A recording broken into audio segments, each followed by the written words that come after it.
Good morning, everyone. It is Rollie, and welcome back to another Chatting with Wisdom. Today, we're going to talk about what to say and not to say to someone who's grieving. And so, we're here with Heidi.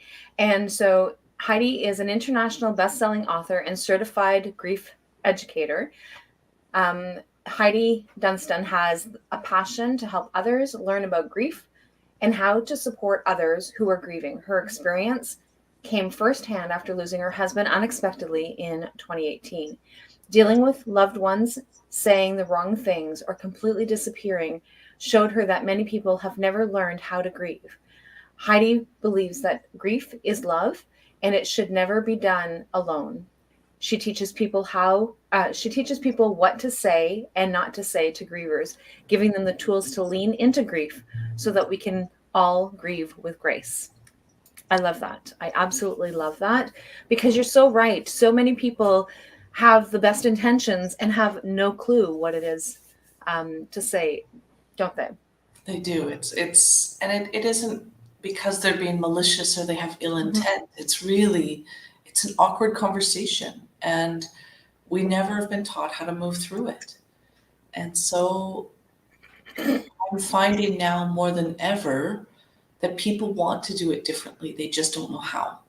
And when all of a sudden I have these conversations, they're like writing notes madly, or they're like crying because things that I say resonated that they moved through in their own grief, and nobody had ever put words to it. And so I think it's just time and space. It's now time to change the narrative. It's now time to do things differently and give people the tools to do it differently. And I agree. Like it makes a huge difference when you're trying to move through things, right? So tiptoeing around, not really sure whether or not. And I love one of the things that you also said in your bio is people ghosted you, like they just completely disappeared. It's like when I need you the most, because it makes you feel uncomfortable, you've completely abandoned me, and now I'm trying to deal with this on my own. And so I think that makes a huge difference as well. That silence is deafening for grievers. When people go quiet, and I've yet to meet a griever who hasn't lost somebody in grief, like friend wise, they thought was going to be there. All of us have said, so and so I thought was going to be there, and they went radio silent. Yeah. And that hurt, and it meant that people end up grieving more. They grieve about the person that they lost, that has maybe died, or the relationships that's died, or whatever they are grieving, because grief isn't just about death. Yep. But then they also grieve the loss that these other people aren't there. And that's so hard to watch. It really is. And because they're the people who you expect to lean on, right? So if it's somebody who isn't really part of your life and whatever, that's not something that is going to make an impact. But like if my best friend disappeared when I lost someone, or if I disappeared on my best friend when she's lost someone, like I don't even know. I couldn't even fathom thinking that it would be better for me to take a step back. Yeah. And, I was lucky in my journey. I had my 4 best friends disappear. There were 6 of us that all hung out, and I never saw them again after my husband's funeral. But I also had some angels that stepped in that I didn't expect would be there. They were a surprise to me, and they're a gift. I'm really grateful that they leaned in.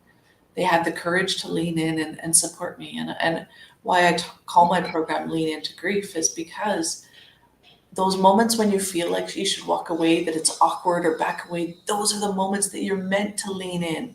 Those are the moments that you're meant to show up and say, hey, this is really hard, and I see that you're hurting, but I don't have any words to fix this.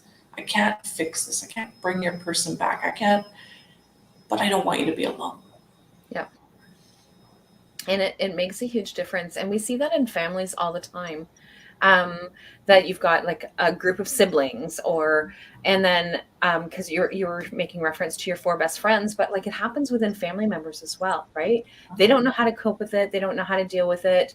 And then they take a step back, and they're going and they're grieving in their own way. And you're still trying to move on and still trying to go through the different steps and things as well. Do you see that with families a lot? Quite often, especially if it's a spouse loss. Especially like I know widows that they've got little kids, and the husband has passed or the wife has passed and the in-laws don't stay in touch. And now, all of a sudden here's this spouse who was like, I was part of your family for the last 8, 10, 20, 30 years, whatever. And now I'm nothing. And now my kids don't even have their grandparents or their aunts and uncles.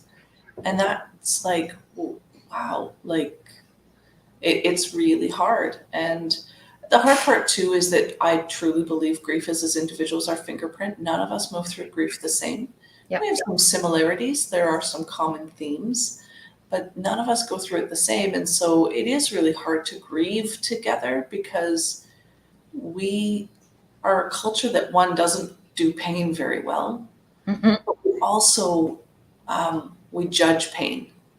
We don't judge how people celebrate. Like if you watch America's Got Talent and you watch like all the golden buzzers and you watch all those people celebrate, they all celebrate differently. Some of them bow and praise to their higher power. Some of them run around the stage. Some of them cry. Some of them just scream. We don't judge that, but we do judge how people live and move through pain. And you're that's so hard. right. It is, and it's so right. And so, one of the things that as you were talking, and you were talking about losing a spouse, and then the other family members disappearing, but there's also, and that how things are different in terms of how we grieve, is it also makes a difference when you also lose a different type of person, right? So like whether it as a spouse, whether it's a mother or a father or a sibling or a child, right? So even an adult child, and we have like all these different ways that we respond, and how we normally grieve for other instances may look completely different if we've lost our spouse, or might look completely different if we've lost our child, or might look completely different if we've had a very strong relationship with a parent and that particular parent, or two parents in a row, or so many different things. And so even though this is how you normally handle grief, when something happens that is different or out of sorts, or number of different things can take into effect, but it may look differently than what it did in the past to others, right? It does to us.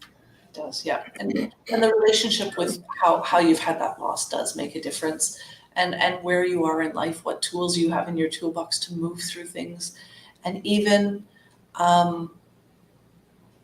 where you are like in grief. Like lots of times people have multiple griefs in a short span, and people don't really get it, but grief can be a bit nasty in the sense that it gets bigger and bigger, not always smaller and smaller as you move through grief. So it can feel pretty daunting.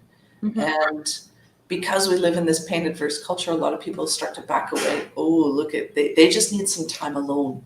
Let them just cry, right? I don't want, if I'm with them and they're crying, I'm going to cry. And so I believe grief deserves to be witnessed. I believe that we need to honor it. And we can do it in different ways. In our culture, we're often taught to say, I'm sorry for your loss. Well, when you think about that from like a 5-year-old's perspective, unless you killed their person, you're probably not sorry, right? And so I encourage people, instead of saying, I'm sorry for your loss, say, hey, losing a sibling is a significant loss, and my heart goes out to you. Yeah. Acknowledge their pain. Acknowledge you see the person right in front of you hurts. Allow them to be seen. It's something as simple, and the words really do matter. That's the big part. And I think that's why people get uncomfortable, is because they're afraid they're going to say the wrong thing. Well, I'm an expert at this, and there's times that I say the wrong thing. And the best thing you can say was, that didn't land well. My apologies. Yeah. It wasn't meant to hurt you. Yeah. And so I teach people, like, even something as simple as, instead of asking, how are you, which forces a griever to lie because you're supposed to be good, fine, or okay, Yeah. say, how are you? How's today? Yeah. Because grief leaves you living in the moment, and that can open the door for them to say, I haven't slept in 3 days, or I'm lonely, or I really miss my person. And they can be honest with you. Yeah. And if they get emotional, don't say, please don't cry, you're going to make me cry. Say, thanks for honoring me with your tears. I see you're hurting. And if you cry with them, at least they know that you're hurting too. There is power in grieving together. that connection. Grief is love. It's not meant to be done alone. There are pieces of it that are meant to be done alone because your relationship with whoever you've lost has a private piece to it, and it's not meant for everybody to see. But there are pieces that everybody saw you and your person together, so they deserve to see them. Yeah. I love my husband. I don't love, it's not I loved him. I still love him. And so I will grieve him forever because I love him. And when you see somebody in deep grief, rather than seeing pity or sympathy, realize that deep grief means there is deep love, and it wouldn't hurt if they didn't love that person. Well, and even still, like, you see people that say, oh, well, that was 10 years ago. Like, are you not over it yet? I'm like, really? Like, I loved this person right down to my toes. So when my father-in-law passed in 2010, I really struggled with that. And he was my father-in-law. So it's not like it was my dad. And our relationship was different, but we had daily interaction with my father-in-law. We literally purchased a house around the corner from him so that when my husband moved in with us, that he was still close by, and we had daily interactions with him, whether at his place or our place. And so it was like, and so there's different times and different moments that things will just trigger an emotion because I still miss him. And so, but you often hear that, right? So it's like, yeah, well, it was 10 years ago. Like, are you not over it yet? Or I have somebody who lost an infant, and she has great grandchildren now. And then you hear people say, well, can she not get over it? Like, she's had 2 other kids. Okay, so that's supposed to diminish the loss of her first one? Like, yeah, and I think that, we always want to just skate over the pain. Just how quickly can we move through it? And that's really indicative even on how our society works, right? You only get 3 days of bereavement time if you're working for corporate, right? Like, you don't get a lot of time, and then you move into medical leave, and it's like we're just supposed to move through this and carry on like the world is normal, and that's what can make grief really hard, is the fact that the world keeps spinning and your person is not it anymore. mm-hmm. And so, yeah, in those early days, weeks, and months, yeah, you're moving through the shock and the loss and maybe even trauma of what has happened. And then as the year moves on and the 2 years move on and the 10 years move on, it's the fact that your person isn't here. It's the fact that you didn't get to go to that restaurant, or you're going on vacation to a place where you went with them, or, a wedding is happening and they're not walking somebody down the aisle. It's all those places and spaces, they're still supposed to be there. And, I have a friend who's a widow, and she's a grief expert as well. And her husband's been gone 12 years. Well, her birthday was a few months ago, and she's now older than he was. And that was never supposed to be like that. Yeah. So 12 years later, as much as she's a grief expert, she's now having a really hard day because it doesn't make sense to her that she's older than her husband.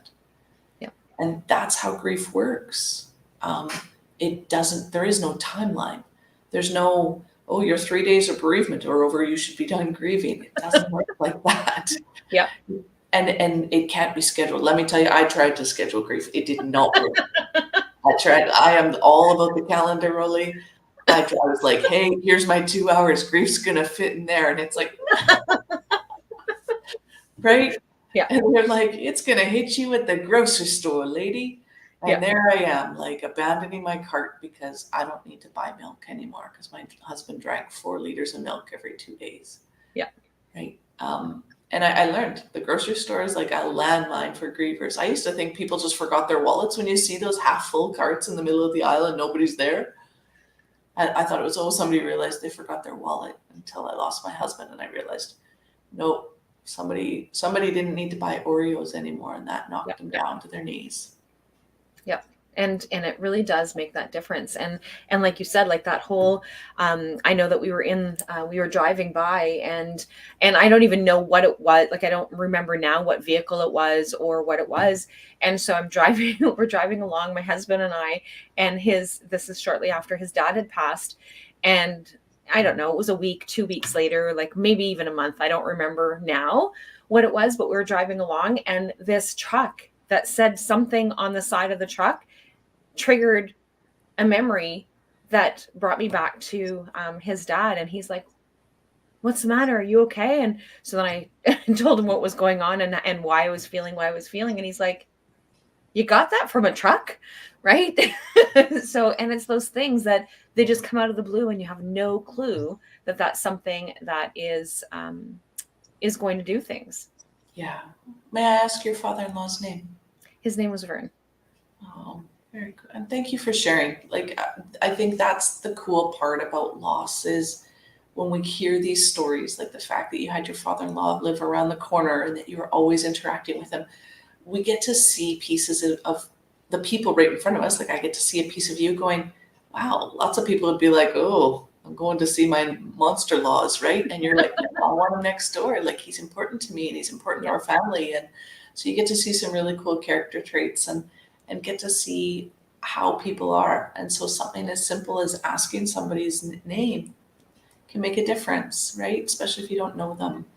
Yeah. So thank you for being open and honest and sharing. Well, and thanks for bringing this to people's awareness. Because like I said, I see that a lot. So I work with lots of people with anxiety. And a lot of times anxiety is, grief comes along with it. Because like you said, it's not necessarily people. And so people that lost their job, people that lost, people that are still living, there's lots of different ways and things that are actually grieving. Losing your house, especially over the last 2 years, there's been lots of different things. And one of the other things that you had said is like to a 5-year-old saying, sorry for your loss. And so we have, so when my dad died in August, we have a little girl that's around and she's always called my dad Papa. And and I was avoiding talking about my dad because now I'm getting emotional, but that's okay because I will own it. It's my emotion. And so, but one of the things that you had said is when we said, okay, so when we go to Mamare's, you need to say sorry for your loss. And she's like, but I didn't kill him. And that was exactly, and it was like, you're right. So just say that you're thinking about her. And so she's like, okay, I can live with that because I didn't kill him. I didn't do anything to him. And so that was one of the things that was that was a huge eye opener because like we've always just said sorry for your loss. And it was like, oh, you're right. That doesn't make sense. And it's right up there with thank you for your service. When you say that to a service member. And I find that what happens, and I was on a call yesterday with somebody who was a service member and he was like, it's always awkward when somebody says that to me. I never know what to say. And when you say it to a griever, I'm sorry for your loss. They purse their lips, they smile a little bit, they tilt their head and say thank you. And the connection stops. And as the person who said it, you're like, okay, I've done my due diligence. I'm good now. And the person standing there is just like, and I still feel like junk. Yeah. And I'm not saying that you have to reach out and embrace and lean in every person you know is grieving. Know your lane, know where you know that person, but know that the person right in front of you is struggling. So saying things like, at least you're young and you can still find love again. Yeah. Love or, that. Oh, you still have other children. At least you still have other children. Any sentence that starts with at least minimizes the person's loss. Yeah. Right. Or the other one, at least they're not suffering anymore. Because if somebody's been ill for a long time. No, but I am. That person right in front of you is suffering. Exactly. Yeah. And so I encourage people, avoid any sentence that starts with at least. And when it's an early loss, don't turn around and go, I understand grief. I went through divorce to somebody who lost their spouse. Mm-hmm. They're not the same. Not saying you didn't grieve, but they are not the same. Don't turn around and go. And I found in my grief, people share stories with me often, not just when I lost my husband. But so when Mike died, a lot of people were like, oh, I understand grief. My grandma died. And they'd go into their whole story. And I'd walk home feeling like I'd just been verbally vomited on. Like, I don't need to carry any more grief. I'm 3 weeks into losing Mike unexpectedly. And I think what ends up happening is so many people haven't processed their own grief. So they see this window of a door and they kick it open because they now want to move through their emotions. Well, that isn't the time and place to do that with somebody in early grief. And so just be there, witness them, see them. Even for me, when I find out somebody else has lost a spouse, I'm not like, oh, I get it. I lost my mic. And it's like, I see them. And we often compare griefs. We often like, hey, I get grief. I went through divorce. Hey, I get grief. My goldfish died. I don't even say to a widow, I understand. I lost my husband. I say, I'm a widow too. Our journeys are different. I just get where you're at. Like, I think that's why a lot of grievers end up connecting together, is because they know they can do it with people that are walking the same journey that aren't going to judge them. Right. And my hope is that there comes a day where grievers don't have to get together and support each other because nobody else gets them, that the world starts to actually see them, that we don't become afraid of death, that we start making death part of our everyday conversations, because it's been so whitewashed. We don't see hearses anymore. Like, we transport remains in unmarked vans. Like, we don't see it anymore. And so we become fearful of it. It makes us question our mortality. And, a lot of times, a lot of grievers, I get it all the time. What did he die from? Does that matter? You bring them back. Like, what that question is serving you. It doesn't serve the person that's hurting in front of you. And so I never ask cause of death, ever. If I want somebody to know that I care, that I'm willing to listen, and I don't know how the person died, I may say, was the loss unexpected? Which is enough of a door, like, and again, not to compare expected or unexpected, but enough for them to know, I don't want to put them on that day that they died, because that day is extremely traumatic. It doesn't matter if the person passed peacefully or not.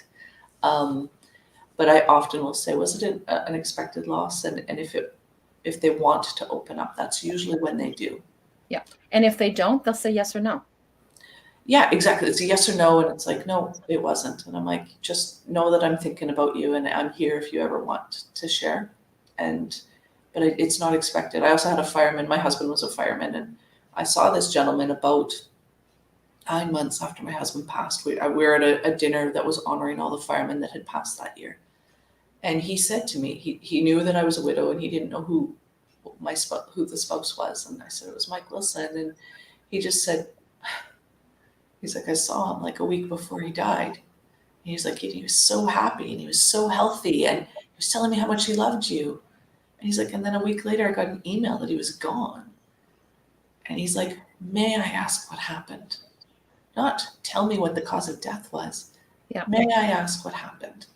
And because I knew that he had just seen my husband, and it didn't make sense to him that he was just gone, I was okay leaning in and sharing that with him, because I knew that would help him. But it wasn't on me to have to open that wound if I didn't want to. Yeah. Right? And so really just be sensitive to where people are at. Love them exactly where they're at, with zero judgment. I believe judgment is grief's kryptonite. I believe when we judge people and how they move through pain, it stops us from connecting. And know that grief doesn't look the same. Some people, they're sprinklers and they cry all the time, and some people don't cry at all. Some people need to clear out the closet right away, and other people keep the things in place for years. Yeah. All of them are okay, because how we move through grief isn't ours. Like, it's for the person. Yeah. We don't get to tell them you're stuck in your grief. What's stuck in your grief mean? Yeah. Right? And so just love people where they're at. If you feel like you said something that missed the mark, lean in and say, I think that didn't land well. My apologies. I wasn't meant to hurt you. I just don't know what to say. Yeah. And sometimes it's okay. I don't have words right now, but I'd like to be with you if you'd like company. And that makes a lot of difference as well. And so when my best friend's son died, my youngest son does not talk about death. He doesn't do death. He avoids it like the plague. But the two of them were really close. So my best friend and my son were really close. And so I had said, okay, so this is when the funeral is. This is when we're doing the different things. And so the day of the funeral, that was one of the things that I said, and I was expecting like he wasn't coming. So like I had just, but it's like, this is giving them, because both of my boys are adults, and so giving them both the opportunity as to who's going to come and not. And so and my oldest one, typically he does attend on to be able to help support whoever it is that we've lost, but my youngest one always says, yeah, no, I'm good, thanks. And so, but he came, and that's one of the things that he said is, I don't know what to say to you, Trey, but I'm here. And he stood beside her, and he stood with her most of the day. And so, and I had said to him, I'm staying for the whole duration, so that if she needs me, I'm here, and whatever it is. But if you need to go home, then just let us know and we'll give you a ride home. Because he came in with us, and he said, not a problem. And then he looked at me and he said, I'm not leaving her. He said, I'm staying until she goes home. I'm staying. And so I was so proud of him, because it was like, because my kids, and he would have been probably 22 at the time, so 22 or 23, so still his early 20s. And so I was just really proud of him to know that he didn't talk about what was going on. He didn't, like, unless she mentioned something or they were having a conversation about him, then he would engage. But otherwise, he just stood with her. Nothing more. He'd just stand beside her. If somebody else came up, then he'd step back so that they had some time. Like, he was so intuitive as to what it is that she needed. And she and I have since talked about it. And she said, like, yeah. And she always calls him my dragon rock. And so that was one of the things that she had said, is that it just gave me comfort to know that he just still cared about me enough to just be present. That's it, and it's beautiful. It's those places and spaces that he'll never forget that. Mm-hmm. She'll never forget that. You'll never forget that. Like, those are beautiful moments in grief. Grief can be very dark and ugly, but there's beauty there too. But we have to allow it to be seen. We have to allow those places and spaces. And so, our culture does early grief well until like right after the funeral. Like, we all show up, we show up with our casseroles and our lasagnas and our flowers and our whatever. Then we do the funeral, and then the world keeps on spinning again, and for everybody else. And so little things as simple as putting in your calendar, the person who's past birthdays on a yearly recurrence, putting the day that they died in your calendar, so that to reach out 2, 3, 4, 5 years later, because that day is etched in that person's being. Yeah. No different than 9/11 is etched in most of our beings. Yeah. And so you can reach out and you can call or send a text, hey, thinking about you today. And it can make such a big difference to somebody knowing they're not moving through that day alone. Because a lot of grievers are like, today is the day that my person died, and nobody remembers. Yeah. And that's one of the things that we started with, because my boys were little at the time when my father-in-law died. And so we have a ritual that every day of his death that we go and we celebrate for dinner. Like, now that they're both working, the time changes because we have to like adjust. Yeah. But it's still, everybody always still acknowledges it.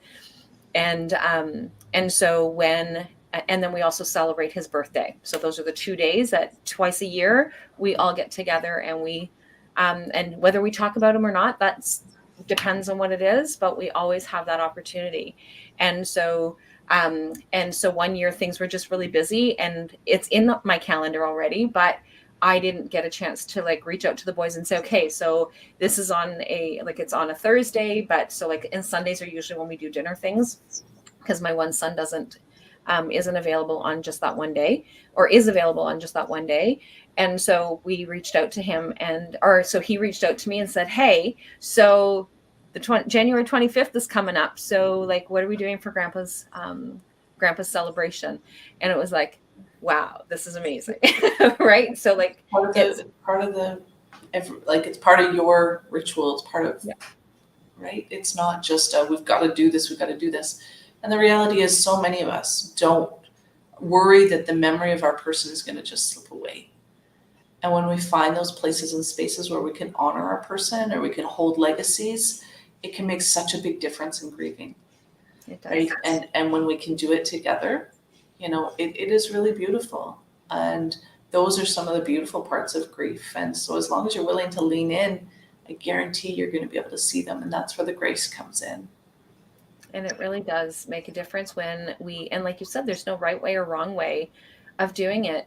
But when you lean in and find out what is it that Heidi needs, like, so what does Heidi need from me at this moment? And even coming right out and saying, what do you need? Right. So when my best friend's son died, it was like, I don't know, I can't fathom something happening. So what do you need? What do you need from me? And I will do it. And a lot of grievers end up hearing, call me if you need me. Yeah. And they don't have the capacity to even know what they need. So sometimes it's really cool to say, hey, I'm going to get groceries. What can I pick up for you? Oh, yeah. Right. Offering specific things. Hey, we're shoveling the snow this week. Can we shovel your snow? My neighbor was great. I lived in a condo complex and he knew there was lots of people staying at the house. And he's like, just leave the garbage on the doorstep so Heidi doesn't have to teach you where the bin is. All the different people, like, and it doesn't need to be big. It could be simple as picking up somebody's garbage off their doorstep, but it makes a big difference. I can tell you that. Like, I still am so appreciative of that, right? Like, that's how he was able to, and he also showed up, instead of showing up with a lasagna or flowers, he showed up with the Costco case of Kleenex, the good Kleenex.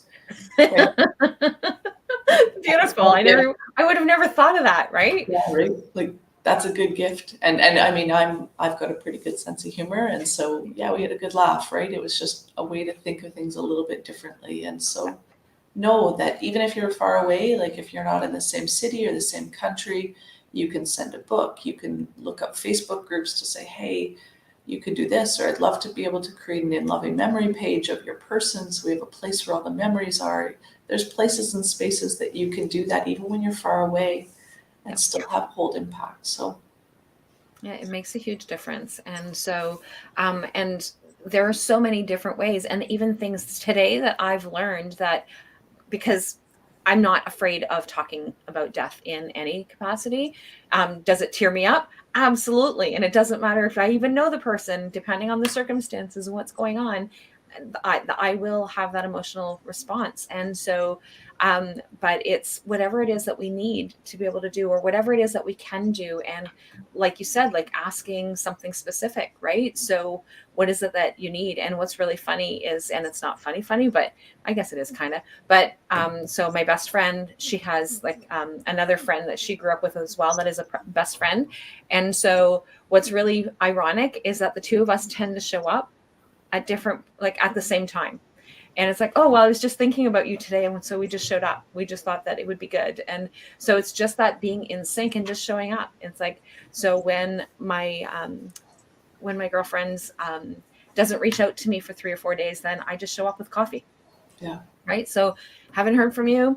Don't know if everything's okay or not okay. And most of the time it's not. And so, so just showing up with coffee and saying, hey, I'm just here. I see you. You know, and a lot of grievers end up hearing that they're strong. Oh, you're so strong. I can't imagine having to go through this. Grief, you don't go to the gym to go to grief, go through grief. And so I encourage people to say, I see how courageous you are. I see how hard it is to get out of bed and move through the motions and do everything. Or it was really brave of you to be able to do what you just did today. I know that you're not at your best, and I see that you're hurting. We don't need to be strong in grief. We just need to acknowledge the vulnerability and the pain, right? Because that's what so many grievers just see, that I hurt. Yeah. And I'm allowed to hurt.